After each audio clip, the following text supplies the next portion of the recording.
Seja bem-vindo, obrigado por ter aceitado o convite para a gente bater esse papo.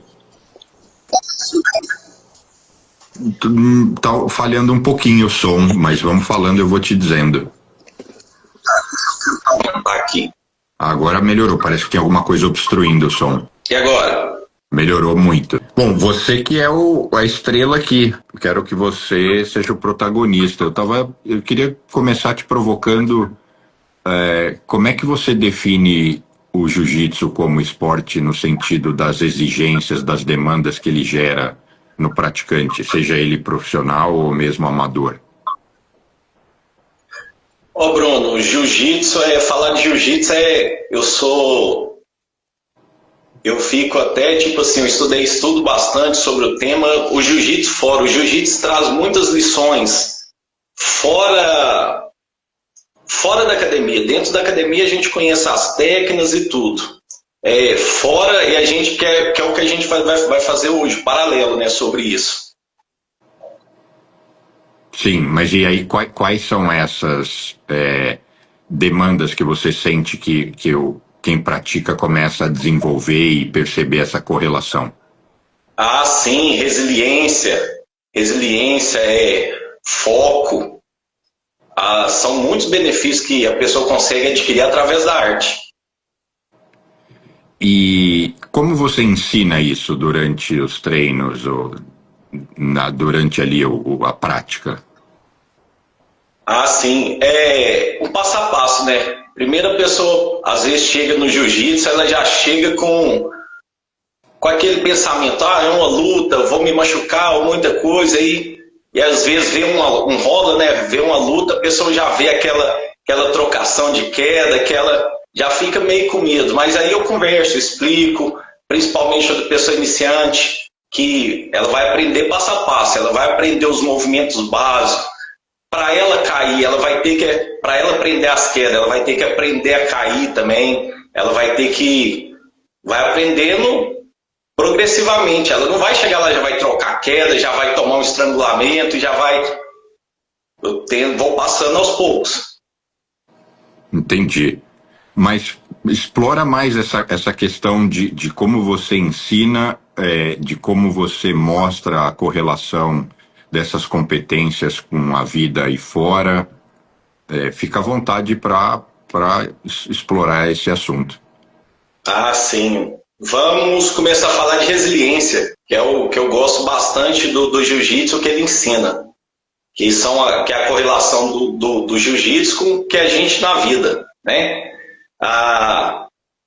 Quando você entra para o jiu-jitsu, a primeira coisa, a pessoa você vai apanhar muito. Digo apanhar assim, no bom sentido, de aprender, que você vai ter que sair de diversas situações que há muita pressão. Por exemplo, às vezes você está aprendendo ali os movimentos básicos e o adversário não está nem aí. Ele está te pressionando ali, ele quer te estrangular, ele quer te dar uma chave e você está ali só se defendendo e sob pressão e o golpe encaixou, você tem que dar os 3 tapinhas porque senão um vai quebrar ou vai te estrangular. E aí, o que a gente tem que fazer? Resiliência, tem que levantar a cabeça, aprender, treinar mais, treinar. Na próxima luta você já não vai tomar tanto sufoco. E na vida a mesma coisa, principalmente empresarial. Você começa a caminhar, pessoas igual no meu caso, que eu larguei de trabalhar na indústria para empreender, né? Eu não planejei assim 100% iniciar no jiu-jitsu de uma vez. Eu trabalhava na indústria e devido a outra situação que eu já uni o útil ao agradável, né? O que eu já praticava por esporte virou minha profissão. Então você diria que é resiliência no sentido de que quando você começa a praticar o jiu-jitsu e até você ter um nível muito alto, a gente mais perde do que ganha. É nesse sentido? Sim, nesse sentido. Nem sempre a gente vai ganhar, você mais perde. E principalmente para empreender, nem sempre você vai ganhar.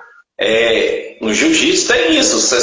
Às vezes as pessoas muito veem um atleta, o cara foi campeão mundial, o cara foi campeão brasileiro. Ali só está aparecendo que o cara está trabalhando há 4 ou 5 anos atrás para conquistar aquilo ali, seja de disciplina em dieta, em preparação física, em conhecimento, em tentativa e erro. Quantos campeonatos esse cara não errou para estar chegando ali e subir no pódio? E, por exemplo, o que fazia o Leandro Ló e outros caras tão famosos serem tão bons? É porque eles tinham muita técnica? É porque eles treinaram muito? É porque eles também tinham muita força física? Qual a sua leitura? Cara, talento. O Leandro Ló foi um fenômeno, né? Ele foi assim, ele nasceu para fazer jiu-jitsu. Mas mesmo o Ló, o meu mestre, o Barbosa, o Leandro Ló treinava na academia dele. E ele ia para lá e a gente fica sabendo de bastidores, tinha um aluno, aluno e professor hoje também, Murilo Santana. O Leandro Ló não gostava de enfrentar ele. Lutava, o tempo fechava e o Murilo batia nele e era assim. Isso na época de faixa roxa, marrom, depois foi. Aí o Leandro Ló virou, acho que foi 8 vezes campeão mundial em 5 categorias diferentes. Fenômeno. Mas aí ele passou a vencer o Murilo ou ele sempre, até o fim da jornada... Batia de frente, não dava. Ele mesmo falava, tem vídeo aí no YouTube, o pessoal vê, ele falava que ele apanhava pro Murilo. E o Murilo não foi tão vencedor quanto o Leandro? Foi vencedor. Ele ganhou muitos títulos importantes, mas não teve assim um destaque igual na área competitiva mesmo, não teve os destaques que o Leandro teve. Ele inclusive hoje tem uma academia aí, em Manhattan. Ah, é? Eu não sabia. Acho que você comentou comigo numa ligação que a gente fez, né? Sim. Me fugiu o nome da equipe agora. No relance assim eu não vou lembrar, mas me fugiu. Ele tem a academia em Manhattan. E a questão é o seguinte, em particular, se o Leandro ganhava da maioria, vamos verbalizar dessa forma, e ele tinha muita dificuldade de vencer o Murilo, significa que tinham características no jogo do Murilo que o Leandro se atrapalhava ali, que ele era superado, né? Ou seja, ele não era invencível, né? Sim, isso mesmo. É igual no mundo dos negócios. Às vezes você está no mesmo segmento de um cara ali e o que a gente fala da resiliência. Se o Leandro Ló, ele teve que adaptar. Falou, peraí, o que o Murilo está fazendo comigo que eu não sei ou que eu não estou conseguindo sair, escapar, qual que é a técnica que ele está aplicando. Aí ele provavelmente treinou isso com outros atletas em competição, foi se testando e foi melhorando, até se destacar da forma que destacou. A mesma coisa no mercado.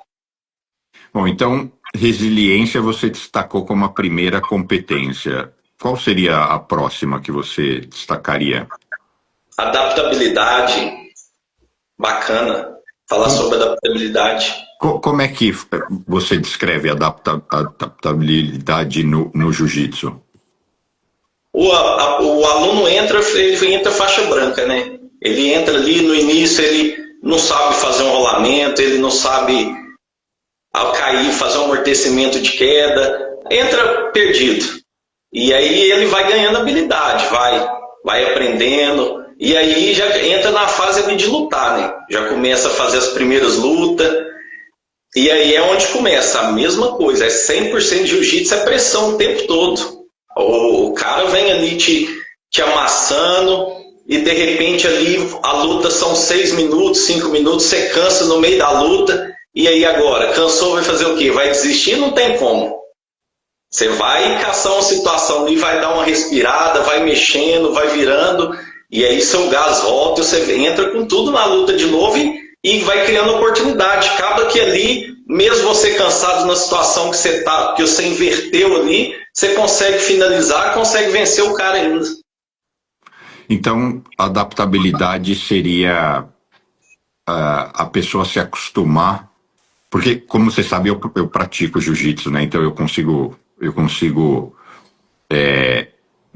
tentar verbalizar de uma forma baseada na minha experiência.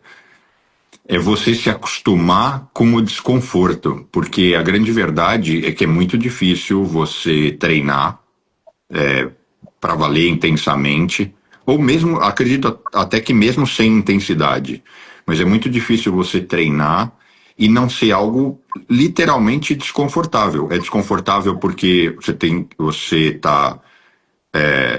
porque você está sendo esmagado, porque alguém está tentando pegar seu braço ou sua perna, porque alguém está colocando pressão, porque às vezes fica incômodo para respirar.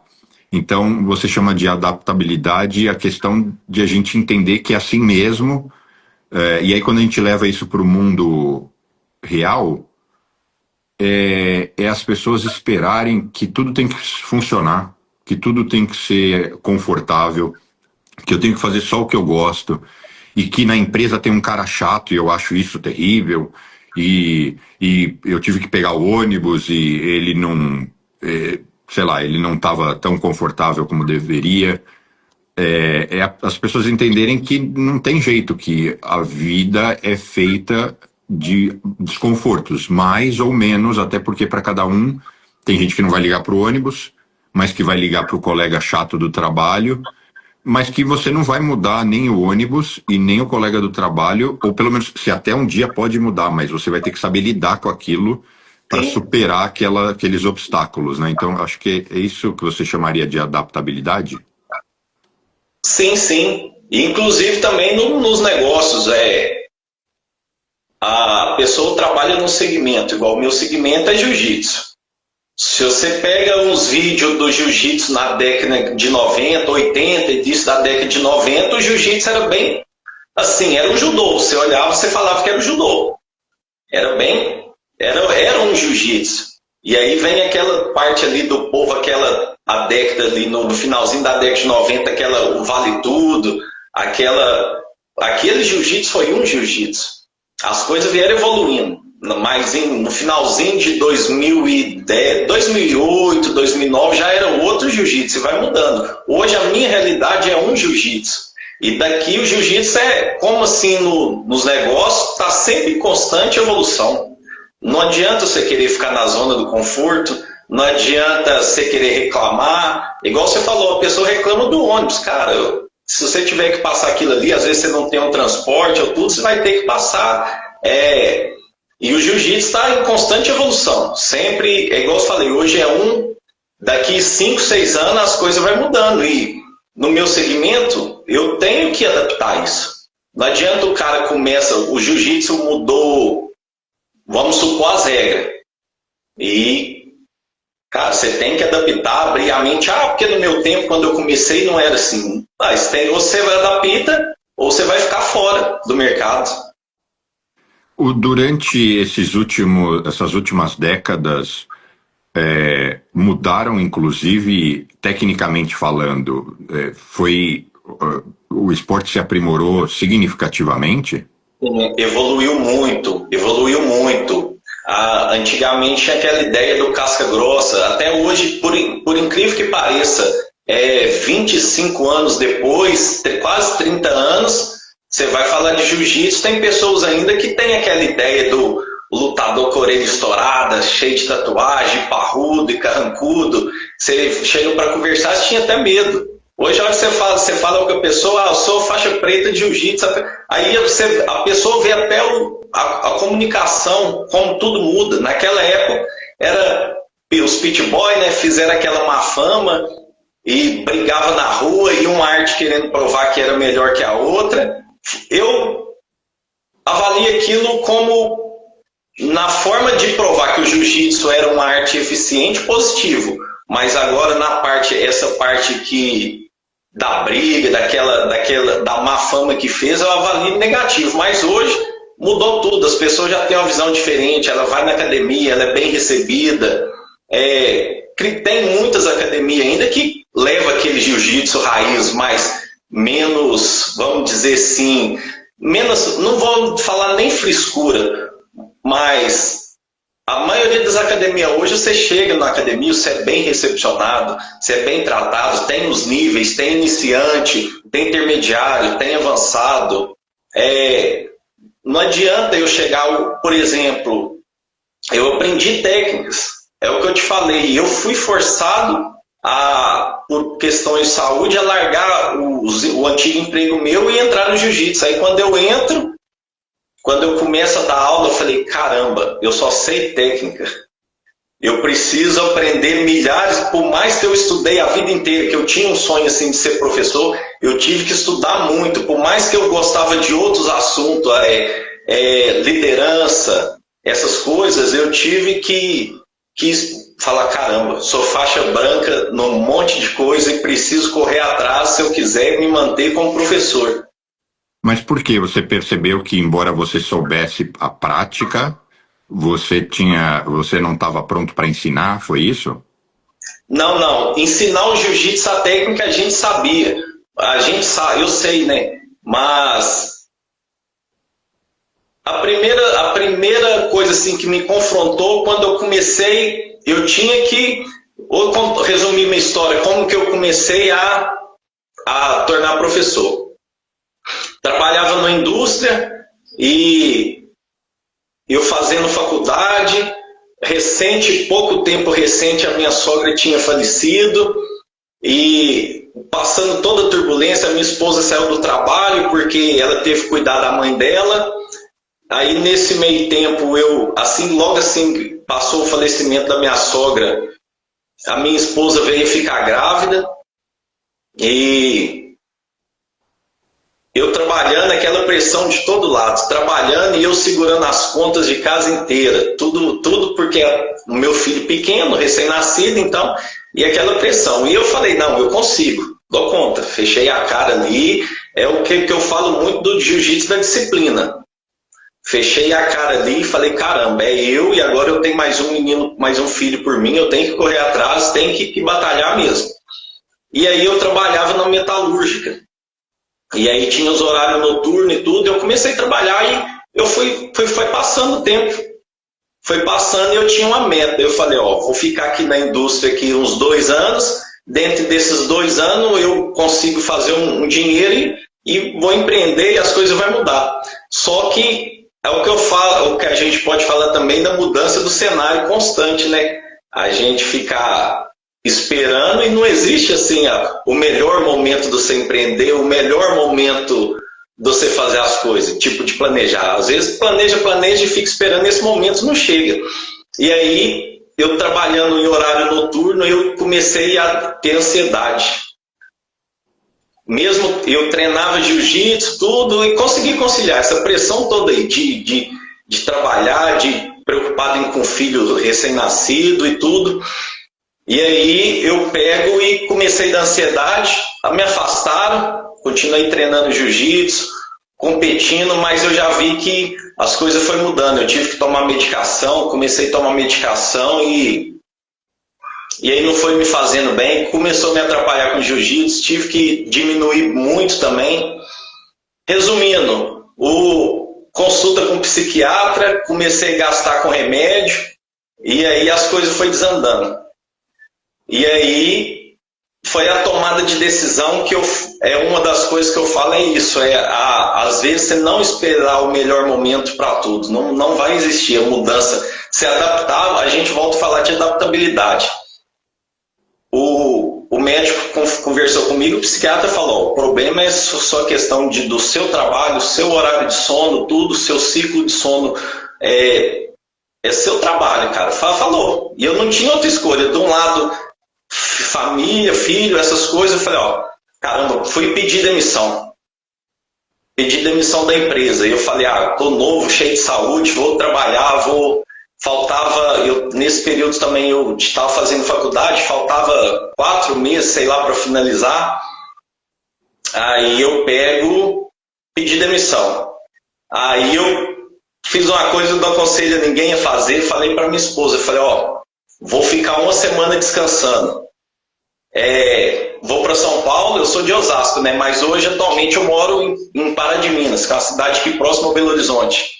Falei, vou para São Paulo, vou lutar um torneio lá, vou ficar 1 semana descansando e vou lutar um torneio. Falei, não, tudo bem, vai te fazer bem, você vai. E aí, eu parei de tomar as medicações que eu tomava. 3 remédios para ansiedade, eu nem lembro os nomes, sei que caríssimo. E eu parei de tomar eles e falei, vou lutar. Me preparei, treinei, fui pro campeonato. Esse campeonato foi lá no ginásio do Morumbi. No estádio lá tem um ginásio, o campeonato foi lá, o torneio da IBJJF. Aí Fui para lá, cheguei, preparei para a luta. E aí, cara, eu lutei. Perdi por uma queda, enfrentei um cara lá no judoca, tomei, perdi por pontos, né? Perdi, derrota. Mas aí, a hora que eu saio do tatame, eu falei, caramba. Eu fiquei assim, extasiado assim, eu falei, cara, eu não tava com ansiedade assim tão profunda. Porque se eu tivesse tão ansioso, na hora da luta que isso ia refletir, eu ia ficar nervoso ou preocupado, ou de certa forma eu ia dar uma crise, alguma coisa aqui. E eu saí ali daquela competição leve. Falei, caramba, eu precisava disso. Falei, o serviço estava me atrapalhando e o melhor cenário que eu achei ali, eu falei, vou tomar a decisão, sair mesmo. E aí saí dessa competição, volto para Minas, uma semana depois, a minha esposa falou assim, e agora? Falei, e agora é batalhar, correr atrás e vou achar outro meio, e não tem tempo, porque o dinheiro o acerto lá da empresa, as coisas tudo, eu tinha, sei lá, para 3 meses, para que eu ia conseguir controlar as coisas dentro de 3 meses. E aí um amigo meu tinha comprado uma academia e passando, eu vi ele e falei, paramos para conversar, cara, eu comprei academia, e Matheus, que bacana, que legal, e ele falando, e essa academia teve uma tradição, ele comprou de um cara que sofreu um acidente, que faleceu. Ela tinha tradição de karatê lá, sempre teve karatê como arte marcial. E ele comprou essa academia, e aí papo vai, ele falando, estava feliz e tal, é um centro de treinamento hoje. Tem musculação, tem um centro completo. E aí ele falou, e o jiu-jitsu, está treinando? Aí eu falei, cara, treina. Conversando assim, ele pega e fala, vamos colocar o jiu-jitsu aqui? Cara, vamos embora aí. E aí, mais uma vez, sem garantias de nada, que ia ter aluno, que era... Eu tinha deixado a minha equipe e uma outra equipe que eu treinava, e aí eu falo, cara, sem garantia de nada, eu falei, vamos embora. Começou boca a boca, chama um aluno ali, chama outro. Quando pensa que não, eu já tinha, em pouco tempo, sei lá, 2, 3 meses, já tinha uns 20 alunos. E aí a coisa começa, quando eu vi, eu já estava dando aula. Já estava vivendo do jiu-jitsu e já estava vivendo. E aí foi essa questão que eu te falei. Falei, caramba, agora foi acontecendo circunstâncias no dia a dia que eu falei, caramba, eu sou faixa branca. Sou um faixa branca e preciso... Teve uma competição, ou alguns meninos que quiserem se desafiar na faixa branca mesmo, porque viam competindo, né? Eu quero competir. Pego e levo ele, esses meninos ganham. E aí, um aluno lá que tinha amizade com o pessoal da mídia, chama uma moça para dar entrevista, convida uma moça para ir lá fazer entrevista com a gente. E aí eu travo, falei, caramba. E aí, acaba que a moça muito educada falou, não, Reginaldo, você vai falar isso, olha que bacana isso. Eu falei, caramba, eu preciso me qualificar nessa área. Aí procurei uma jornalista de uma cidade vizinha, fui lá, fiz curso de oratório, falei, pelo menos nessa área agora da entrevista, de alguma coisa, já melhorei. Vamos caminhar e continuar, que mesmo assim a gente tem que fazer oratório, tem que ir melhorando sempre, né? E aí vai surgindo mais situações. Quando pensa que não, eu já estava tendo que ser psicólogo. Falei, caramba, não é um produto novo. Eu formei uma turma só de mulheres. Eu tinha um horário. Durante a minha observação a vida inteira no jiu-jitsu, eu falei, caramba, mulher tem... não que não possa treinar com os homens, mas eu quero um time feminino. E aí começou. E apareceu o que? Um monte de meninas. E elas aprenderam a técnica e tudo, e lutava, treinava. Teve uma situação que uma aluna começou a chorar. Mulher já, 28 anos. Eu falei, caramba, o que eu fiz? Aí conversei, tá tudo bem, o que aconteceu? Você machucou na luta? Não, o que foi? Ela pega e me fala, não, isso são traumas, alguma coisa que eu sobre o jiu-jitsu aqui, sobre a pressão, veio na minha mente. Aí eu falei, caramba, agora eu vou ter que virar psicólogo também. Vou ter que conhecer de psicologia. Aí eu tinha uma amiga psicóloga, fizemos uma roda de conversa, um bate-papo lá, e quando pensa que não, era coisa de trauma, mas que de alguma forma ali, ela sob pressão, despertou nela. E aí eu começo a pesquisar também sobre um pouco de psicologia. Coincidentemente, essa psicóloga conhece o jiu-jitsu, começa a praticar também. Depois ela não ficou por outros fatores, mas gostou tanto que eu falo muito, jiu-jitsu não é terapia, mas é terapêutico, né? Ela gostou tanto que começou a praticar também. E essa aluna que chorou tudo, continuou, passou a se sentir melhor e foi positiva para ela a experiência?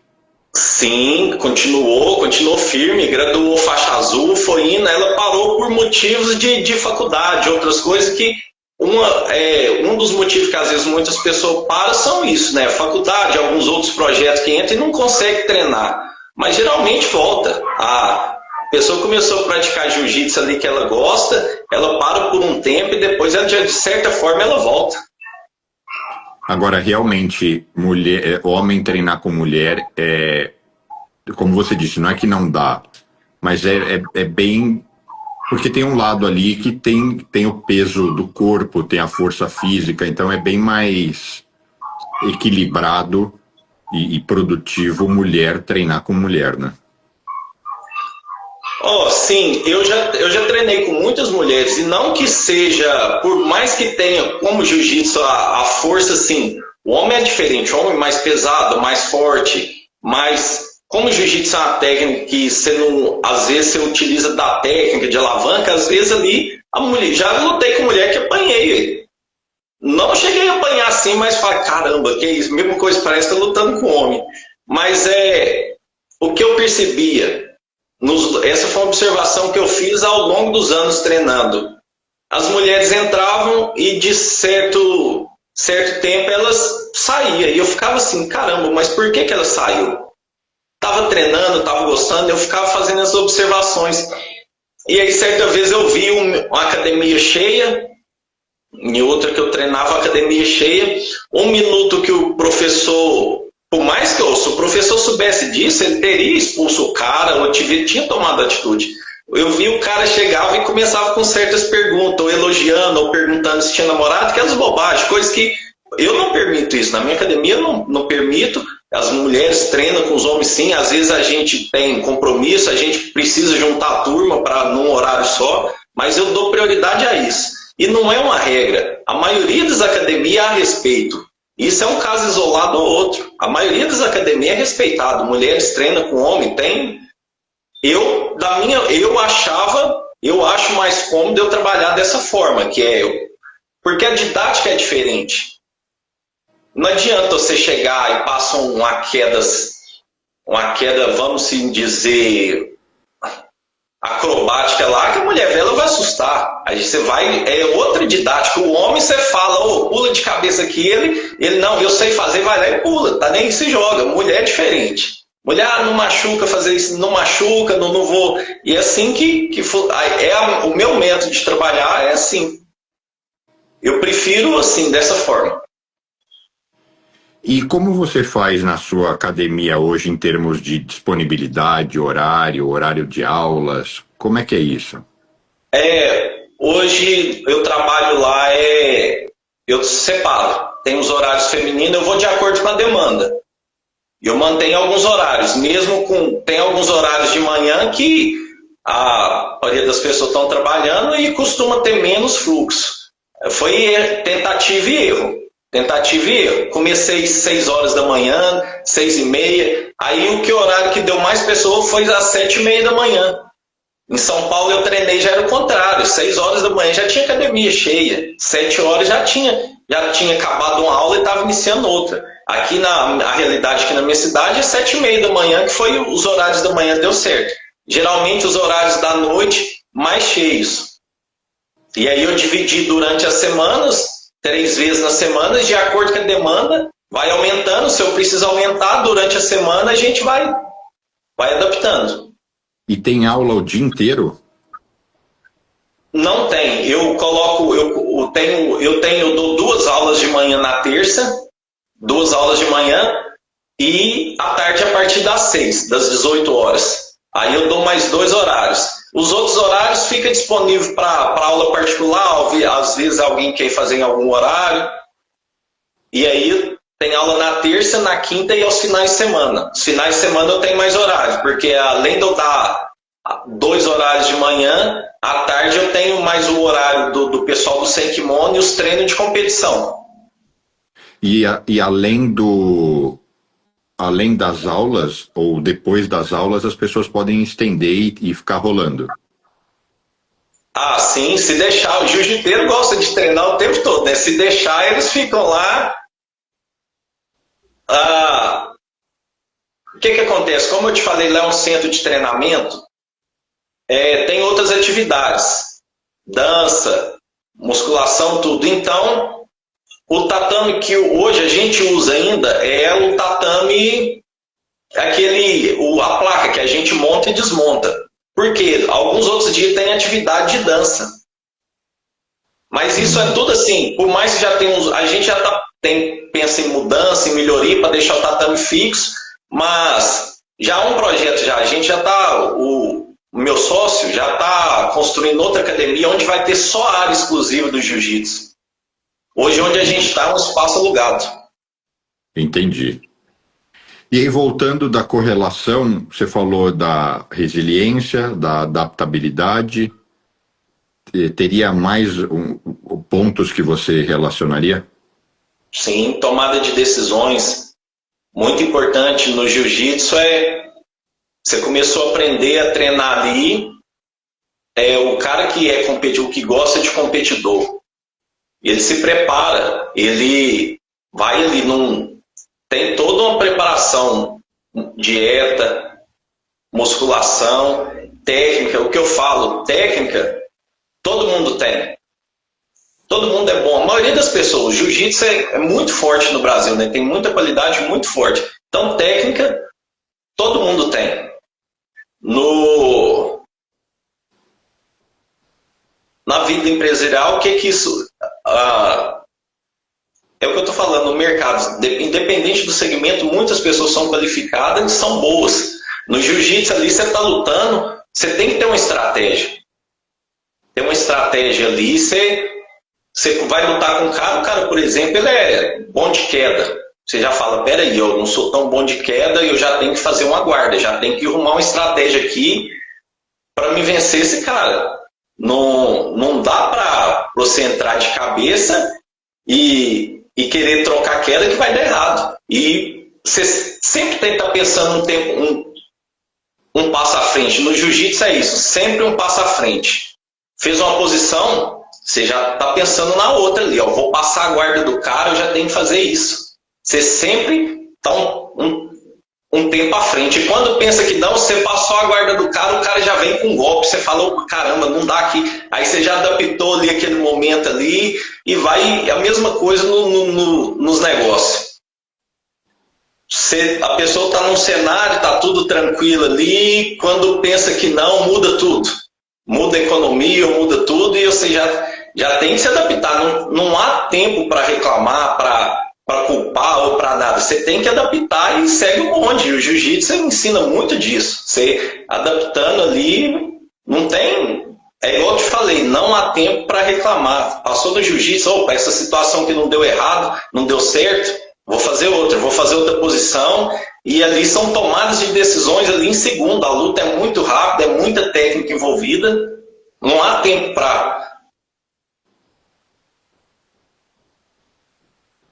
Eu achei que tivesse travado. Não. Não, tô ouvindo? Tô ouvindo sim.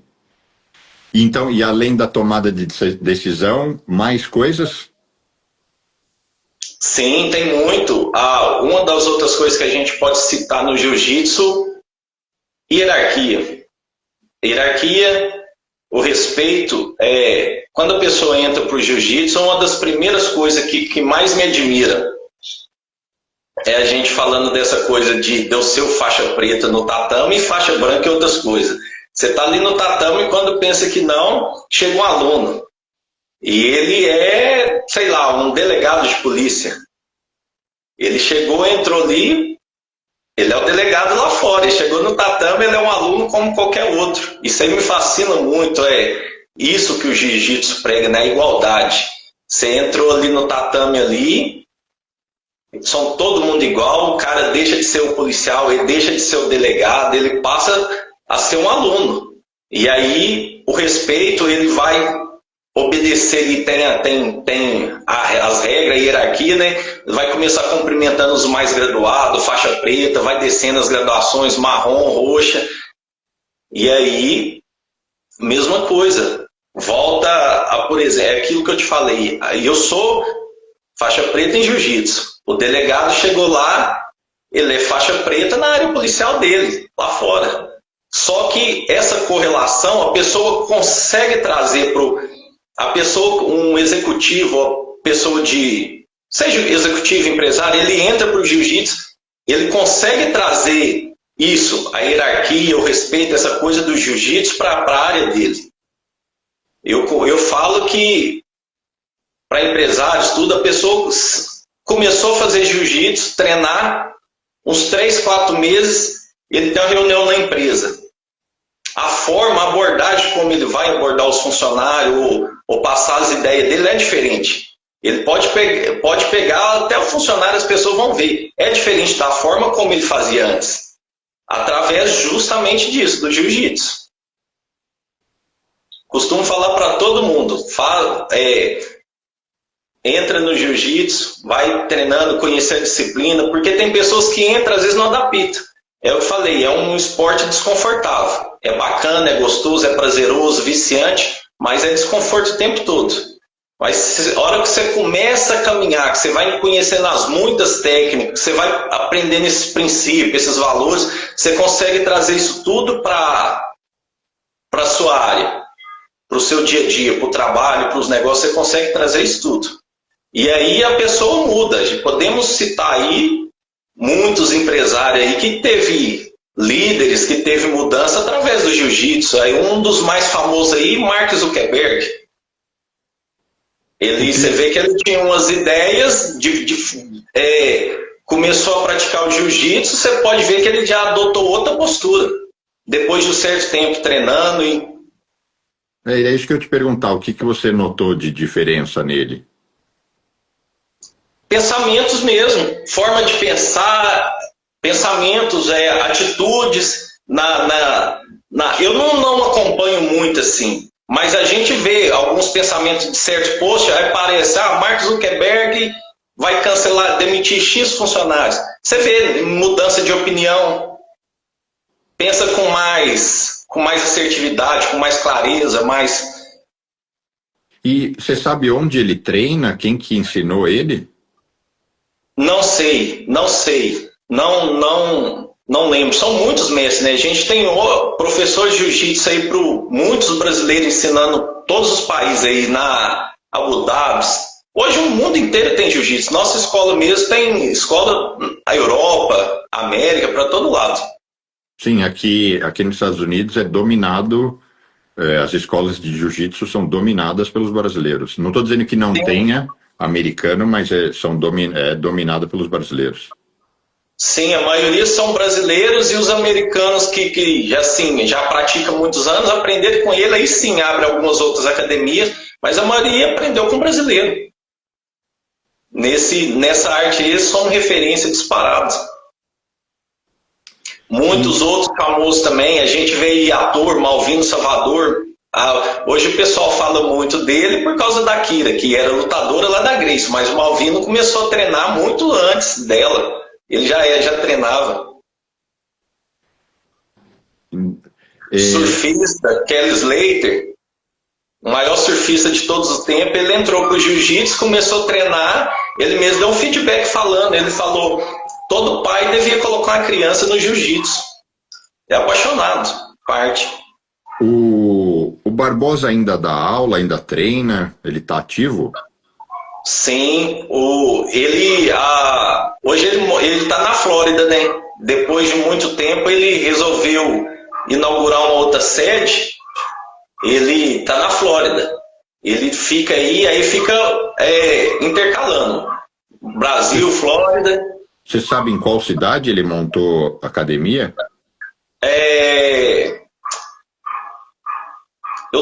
Vou lembrar aqui agora, não é Tampa, na Flórida, me fugiu o nome. Vou lembrar, até o final da live eu lembro. Tá, não, mas depois a gente pesquisa também, mais para saber se é, sei lá, na região de Miami ou se ele foi para outro lado. Não, é próximo. É próximo. Eu só preciso lembrar do nome, é próximo.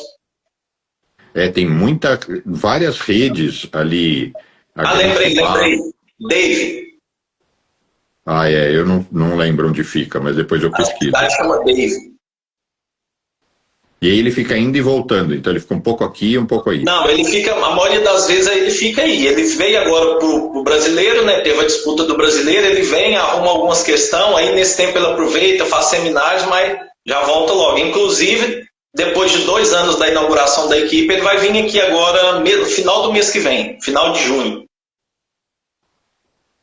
Vai onde? Na sua cidade? Não entendi. Sim.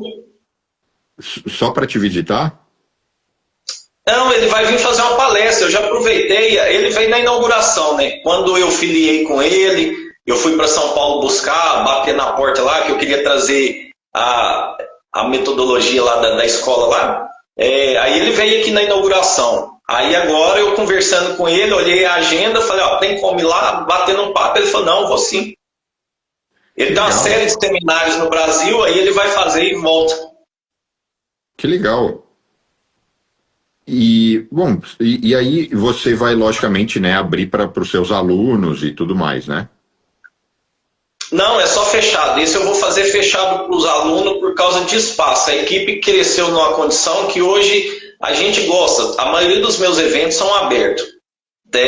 Como é cidade pequena, tem aquela mentalidade. Assim, não é mentalidade de pessoal, bandeira, sou de tal bandeira, não vou visitar outra escola. Só que todos os eventos eu faço aberto. O primeiro seminário que ele veio, nós fizemos aberto, o pessoal todo participou. Só que esse segundo agora, ele vai dar uma palestra. Ele vai dar uma palestra aberta para vários atletas, como ele veio do judô, né? Foi atleta da seleção olímpica, ele sabe muito falar sobre o ciclo olímpico, sobre preparação, morou no Japão também, então ele tem a história lá da disciplina japonesa, né? Que ele adquiriu no judô. Aí ele vai dar essa palestra, só que o evento em si, na academia nossa, num treino, vai ser fechado. Por espaço, por não comportar mais pessoas. Com quantos anos ele já está? Eu acho que é 54, 55, uma coisa assim. Ah, então ele ainda é jovem. Eu achei que tivesse mais já. Não, ele tem uns 50, eu acho que é 54, é nessa faixa aí, 55 por aí. Eu sei porque eu fui olhar as datas para comprar a passagem dele, aí preencher os dados, aí aparece, né? Olha aqui a Márcia perguntando, quantas vezes se deve treinar por semana? Para a pessoa adquirir um bom conhecimento, assim, uma boa... evoluir, porque não adianta a pessoa treinar uma vez por semana e passa 1, 2, aí é muito pouco. Eu acredito que 2 vezes é o suficiente para a pessoa já dar os primeiros passos ali. O ideal seria 3. Aí vai muito de objetivo. Se a pessoa quer fazer o jiu-jitsu por saúde, por um lifestyle, ou se ela quer competir. Aí, para competidor, a parada é diferente.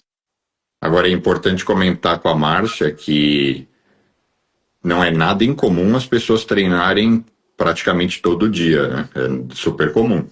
Não, sim. Vai apaixonante. Se eu deixar, eu treino, sim. Hoje nem tanto, porque eu me preocupo muito com preparar as aulas, essas coisas, mas eu acabo treinando com meus alunos. Nas aulas particulares, tudo eu treino.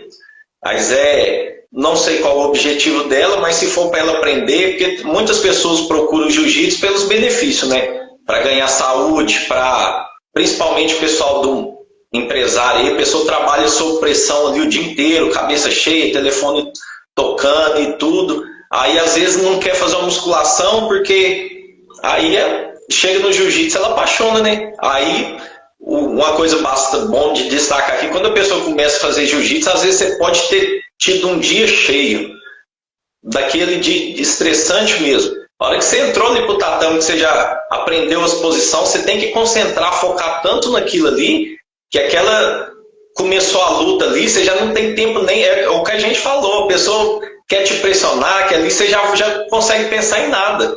Aí a hora que você terminou o treino, parece que você resetou sua mente, você sai aquela sensação de prazer e esquece tudo. Isso aí que é o bacana do esporte. É verdade, é verdade.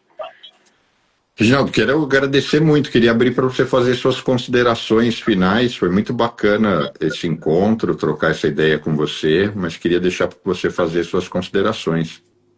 Oh, eu tô caminhando ainda, né, na área, nessa, igual eu falei, eu estou empreendendo agora, crescendo muito em conhecimento, mas que eu posso poder falar para bastante gente, a maioria do pessoal que te segue aí, a gente poderia ter abordado muitas coisas, uma coisa bacana que só ressaltar hoje, independente do ser nos negócios, igual a minha área é o jiu-jitsu, mas nos negócios, alguns pontos que a gente falou, adaptabilidade, resiliência, respeito, hierarquia, essas coisas tudo aí nos negócios se traduz. A pessoa tem sempre, jiu-jitsu ensina muito isso, sempre a melhoria constante, sempre está melhorando, buscando conhecimento, adaptar as mudanças que há no mercado, seja qual ramo a pessoa for, crescimento, preparação. O jiu-jitsu ensina muito sobre isso. Alguém aí que esteja ouvindo, que queira conhecer, procura uma academia. Hoje tem várias academias no mundo inteiro, com bons líderes, com boas metodologias. A pessoa vai gostar, vai conhecer, é um esporte fantástico. A gente falando assim, eu sou suspeito de falar, mas acredito que todo mundo deveria fazer uma aula experimental para provar disso e ver essa relação com o mundo dos negócios. E para quem quiser conhecer a sua academia e por um acaso estiver perto daí, onde você fica exatamente? Hoje eu moro em Pará de Minas. Essa cidade fica a 75 quilômetros de Belo Horizonte. Nós somos a única escola que assim está fora do eixo São Paulo, né? A maioria da sede tem no Brasil inteiro, mas em Minas hoje foi o que eu busquei, o diferencial, né? Buscar uma metodologia, um ensino lá que eu gostei. Mas tem a equipe, alguém que quiser me perguntar aí, a gente, como os professores, a gente tem um mapa inteiro das academias no mundo. Não só aqui no Brasil, e a gente indica da nossa equipe no mundo inteiro. Maravilha. Então, Reginaldo, muitíssimo obrigado. Sucesso com as aulas, com os treinos e com a academia como negócio, e que a gente se reencontre mais vezes. Ô Bruno, eu que agradeço pela oportunidade. O seu programa você não fala só de economia, né? Você fala de tudo aí, sobre vários temas, com vários especialistas e sem cobrar nada, né? A pessoa que quiser seguir aí para crescer em diversas áreas, só te acompanhar, economia, tudo, você fica sabendo de tudo. É um prazer ter falado. Muito obrigado pela oportunidade e eu fiquei lisonjeado com o convite. Foi um desafio, senti assim, fiquei um pouco nervoso, mas a primeira live vai aparecer outras oportunidades, nós vamos melhorando, aprofundando aí. Foi um prazer. Eu é que agradeço, você foi nota 10, a honra foi minha e que a gente se reencontre mais vezes. Sim, muito obrigado pelo convite. Se Deus quiser, um dia você estiver no Brasil, ou você vir para o Brasil, lá em São Paulo, eu sempre vou em São Paulo, sempre tem que estar lá, né, por causa das questões da academia. Quem sabe você vai lá visitar, a gente fazer um treino. Fechado. Será um prazer. Eu aviso quando eu tiver programado uma visita a São Paulo e a gente tenta cruzar as agendas. Assim, ou senão eu ir. Tô tentando tirar o visto para lutar aí fora. Quem sabe também eu conseguir chegar aí, eu te mando mensagem e vai ser bacana. Fechadíssimo. Sucesso, obrigado e nos reencontramos. Muito obrigado. Tchau, tchau. Valeu.